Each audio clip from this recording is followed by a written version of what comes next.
I'm back. All you single dads and dads, a quick workout with a good friend of mine, Clark. What's up, guys? Clark, can you introduce yourself to my audience? Yeah, so my name's Clark. I'm a personal trainer. I'm here to give you other single dads, I am also one, some quick tips and tricks for workouts you can do at home when you're in a rush, something you can just get in quick and still get those gains. Clark, most of my audience are single dads as yourself. What would you do if your son's around? My son's 4 years old, so if you have an older kid, this may not work as well. I like to incorporate him in with the exercises, so either A, having him do it, or using him as weight. So whether you're holding him, squatting with him, you can make it a little bit more fun. You can even do bicep curls if he's kind of laying on top of you. I've even done it where I've held his hands over my head and done tricep extensions like this. So they love it, it's super fun for them, and you get a good workout out of it as well. Oh, that's awesome. You guys are so lucky to have this. We all know how important it is to exercise,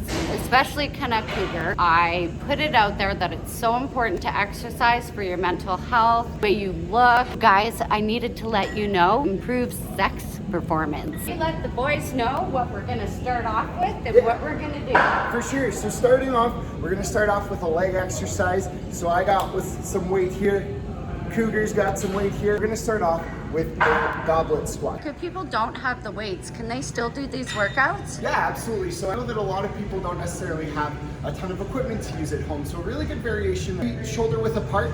You're gonna come down into that squat position like the same would. You're gonna come up halfway and then go back down like this. Explain to us which muscles we're targeting. With the goblet squat, the two main muscles that we're gonna be hitting are we're gonna be hitting your quadriceps and your glutes. So your quadriceps are gonna be these guys right in here.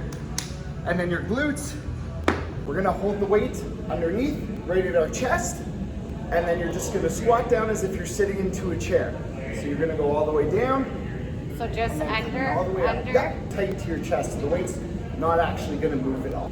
Goblet squat. Does it matter where your feet are? You want to do it where your feet are in more of a comfortable position. So this guy, we're more focused on hitting the quadriceps in the front and then the glutes in the back. So if you want to hit a little bit more quad, you're going to come a little bit more narrow with it. If you want a little bit more glute, stand a little bit wider. I got you. We're now headed to do the calves, and all you boys need is stairs. And I'm pretty sure all of you have access to some stairs out there. What kind of exercises are you gonna show us on the stairs? So we're gonna be doing calf raises. So like we said, all you need is a nice staircase here. So what you're just gonna do, you're gonna come up to the stairs, you're gonna take the top of your foot and you're gonna put that right on the edge of the stair there. So you don't want your foot too far forward and you don't want just your toes hanging on. You want it kind of right in the middle, just before your arch. And what we're gonna do with this guy, your starting position's actually gonna be down here. So you should feel a stretch throughout your calf in here. Then all you're gonna do is come all the way up. As you can see my calf muscle contracting as we do this. You don't wanna do this too fast because we still wanna feel that nice squeeze throughout the calf muscle in there. Is it a lot easier when you hold on to the railing? This is just more for balance, so you don't have to if you have better balance than me, but yeah. I should be working out because I am in a gym. What are we doing next? I mean you. So now we're gonna focus more on the chest and the triceps. So for right now, we're gonna focus on tricep dips. Can you explain to us what you're gonna do? Yeah, absolutely. So this exercise is really nice. I got a nice box here. When you're at home though, you can use a coffee table, you can use the couch, whatever kind of shorter object you have to use, it will work perfect. Focusing on the triceps here, and then you're gonna get a little bit of your chest. So what we're gonna do is you're gonna start out and you want your butt just kind of on the edge. So just hanging over here. Now there's two ways to do this. You can have it with your legs straight out like mine.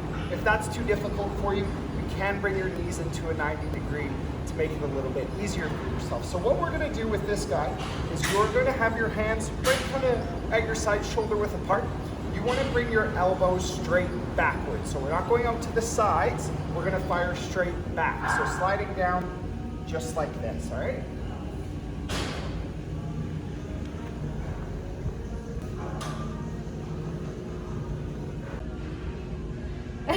Even I can do this, guys. So as we're doing all these workouts, How many reps should a person start off with? And how many per se push-ups should a person do? The best way to improve your push-ups and really sculpt the chest a little bit more is to be doing as many reps as you possibly can. So if you do 3 sets until failure, and that means till you absolutely get stuck at the bottom and you feel like you're gonna bash your face on the ground, that's how many reps we wanna go for on that guy. It's the intensity we're looking for. It's gonna depend on your levels of fitness and what you can actually manage. If not, we can also do till failure as well, or whatever kind of works comfortable for you. So if you have weight, going for 10 reps, 10 to 15. If body weight, we're looking more 20 to 30 range. Thank you. What do we do next? We're doing push-ups next. I'm out. Wait, come back, come back. With a regular push-up, you're gonna get pretty balanced between tricep and chest. So now we wanna focus a little bit more on the chest. Hand positioning, instead of it being, with your fingers turning, pointing forward, we actually wanna rotate them in a little bit more. So by having that inward rotation of your hands, we're gonna hit more of and activate more of your chest. Now with this guy, what we wanna do is we wanna make sure that your shoulder blades are squeezed together and that your core is nice and tight. With this guy, now we want our elbows coming out to the side. So coming down, just nice and easy, just like this. You want your nose to be about 1 inch off the ground. Also make sure your back is nice and tight and your core is engaged. If you need to do it modified, what you can do is you'll just go down to your knees and you can do it this way as well. All right, let's see them planks. All right, so starting off, very similar position to the push-up, except this time we're gonna be down onto our elbows. You still wanna have your shoulder blades tucked nice together, and we wanna be engaging our abs the whole time. Now this is the nice, kind of easier version of the plank. For a good workout, anywhere between 45 seconds to about, a minute or 2 is what we want to be shooting for on. The second variation of this guy we can do, it's called an RKC plank. Now this guy's a lot more challenging. This is definitely for your more experienced people who go to the gym, but just can't necessarily find the time to actually get to the gym for an hour. Positioning, we're going to start off on the same base, except what you want to do with your hands, you really want to clench your fist as hard as possible. So we're going to be engaging the forearms. Now what we're also going to do, we're going to take this part and we're going to try and pull the ground apart at the same time, almost like you're tearing it apart with your forearms. So you want to push these guys in opposite directions. Then with your toes at the same time, while we're doing all of this, you're going to bring your hands, you're going to pull, while we're pulling apart, clenching the forearms, you are going to pull your elbows and toes together. And as you can see, this pulls a more rounded back. So when you do these, do you squeeze everything? Your Yes, butt, absolutely, almost every muscle. As you can see, I'm struggling already. You're contracting every single muscle in your body. You're squeezing your glutes, you're squeezing your abs. For this guy, we can expect to do about 20 seconds or so. Oh, I think I just broke my nail. I did. I got you. Can you let the dads know what type of equipment would be valuable for them to have at home? Yeah, for sure. So I got a couple pieces of equipment here that you can find in kind of any sort of your local store, whether that be Canadian Tire, Walmart, Sport Check, anything like that. So a kettlebell, we've got the dumbbells, and then we have more of a medicine ball. Whatever way you think is appropriate for you starting off is gonna be most ideal. The thing when it comes to equipment, we want something that's as versatile as possible and we can use it in many different ways. And that's what these guys specifically are awesome for. The other piece of equipment I recommend getting for sure would be a good set of resistance bands as well. All this equipment is fairly cheap and it is fairly affordable for your average person. You could just slip in the closet. Yeah, really easy to store and they don't take up a lot of space. So what would you do with that? Medicine ball slap. You're gonna come down, keep everything nice and tight and upright. You don't want to be bending over or anything. You're gonna pick the weight up, do a bicep curl up, over your head. You want to slam it and throw it into the ground as hard as you possibly can.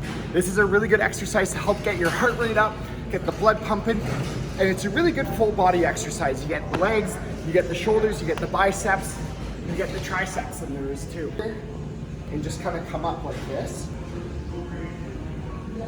Or you can make it more challenging. Let's see if I'll be able to do this. Holding it up here.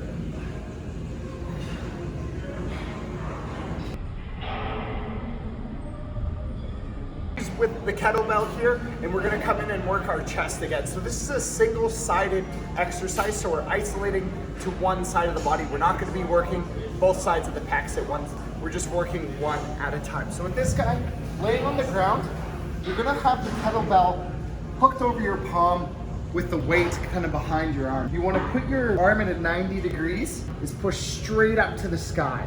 Now what we wanna do is we wanna feel that muscular contraction as tight as we possibly can through that pec, getting that nice squeeze the whole time.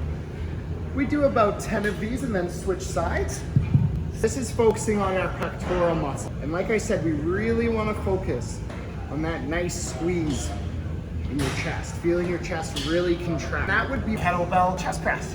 Where can people find you if they have any more questions about this video? Instagram at The Last Yard Fitness. Yeah, I'm also going to be starting a YouTube up here, so that will also be at The Last Yard Fitness as well. You can find me on TikTok as Clark Hortonbeck. Thank you again. Yeah, and thanks for having me. My socials are also all in my Description below.